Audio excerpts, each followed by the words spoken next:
आज जमीन का बंटवारा होते देखा है, दौलत का बंटवारा होते देखा है, प्रॉपर्टी का बंटवारा होते देखा है, पर माँ बाप का बंटवारा मैंने कभी प्रॉपर्टी पर झगड़ा होते देखा है, जमीन पर झगड़ा मैं ज्यादा लूंगा, पर इस पे झगड़ा नहीं देखा कि नहीं पिताजी माताजी मेरे साथ रहेंगे, नहीं मेरे साथ रहेंगे।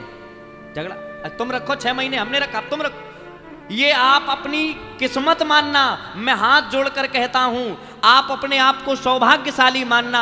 अगर आपने अपने जीते जी अपने माता पिता की जितने दिन भी सेवा मिली उतने दिन सेवा कर ली, तो उससे बड़ी भगवान की सेवा आप जीवन में नहीं कर पाओगे जितनी आपने माँ बाप की सेवा करके पा लिया।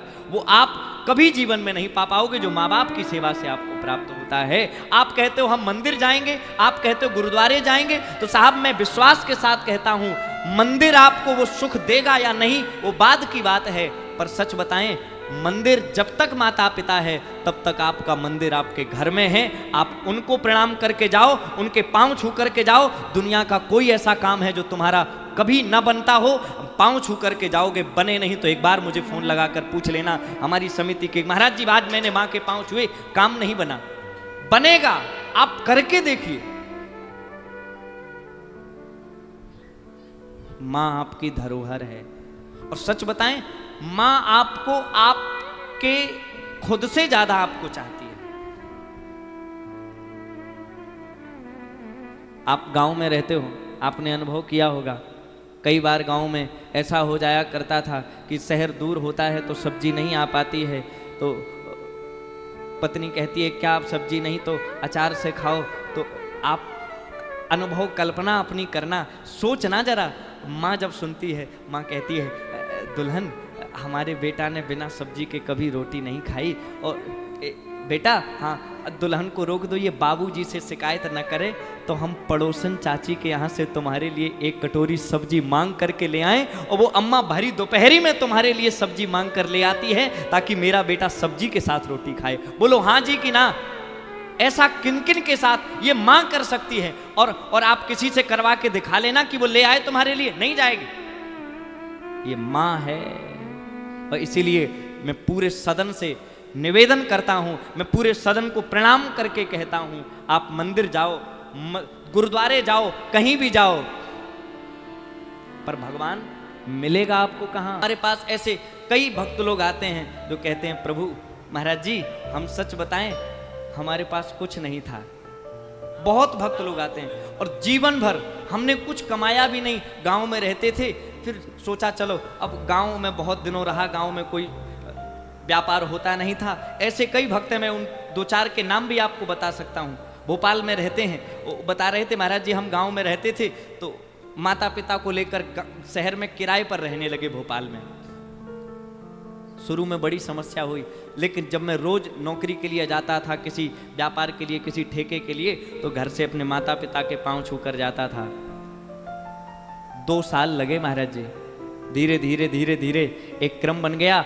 5वें साल में हमारा मकान तैयार हो गया, और जीवन भर मैं जब तक रहा, पिताजी हमारे साथ 7-8 वर्ष रहे, इसके बाद माताजी हमारे साथ 11 वर्ष तक रही, और अब माता पिता का ही आशीर्वाद है। आज इस समय उनके पास 150 से ऊपर ट्रक हैं, 8 फैक्ट्रियां हैं, और सरिये का काम इतना बड़ा है कि वो चाहे, वो कहते थे महाराज जी मैं चाहूं तो अकेले कम से कम 5 गांव एक साथ बसा सकता हूं, इतनी मेरे पास प्रॉपर्टी है। इतना धन किसकी कृपा से।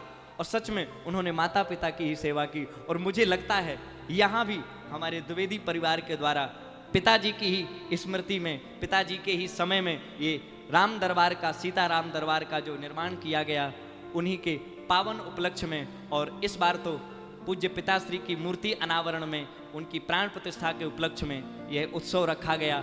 और ऐसी प्रेरणा भी, ऐसा भाव भी उन्होंने प्रकट किया कि अगर कृपा रही तो हम इसको वार्षिकोत्सव के रूप में मनाया करेंगे, क्योंकि इसी समय में गंगा दशहरा के पावन अवसर पर सीताराम दरबार की प्रतिष्ठा भी हुई थी। तो सच में जब ऐसे पितृभक्त, ऐसे मातृ भक्त मिलते हैं तो मेरा कथा कहना सार्थक हो जाता है। मुझे लगता है कि मैं सच में अपने भारत देश की परंपरा को प्रणाम करता हूं, बार बार नमन करता हूं। एक बार पूरे आयोजक परिवार के लिए आप अभिवादन कर दें।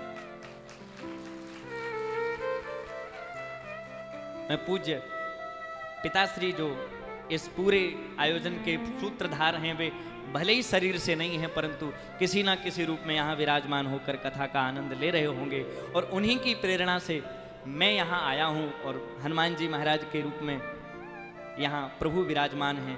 तो कहीं ना कहीं रूप भगवान का ही है। तो गंगा दशहरा का पावन अवसर है जिसमें जो माता पिता के भक्त हैं, बहुत लोग ऐसे भक्त हैं जो कहते हैं महाराज जी हम माता पिता के नाम से अब सोचते हैं कि कुछ करेंगे, क्योंकि माता पिता ने हमारे लिए इतना किया तो हम माता पिता के नाम से करेंगे। तो बहुत लोग फोन कर करके, आप सबको पता है लड्डू गोपाल जी का भव्य मंदिर औरैया की पावन धरा पर यमुना जी के किनारे बनने जा रहा है।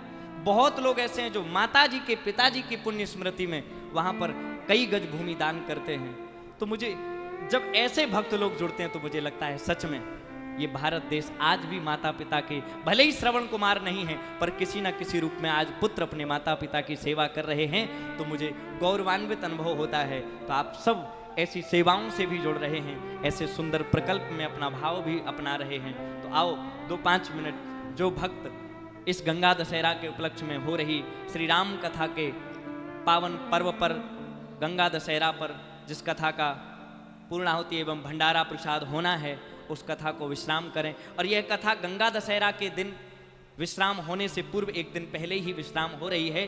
क्यों?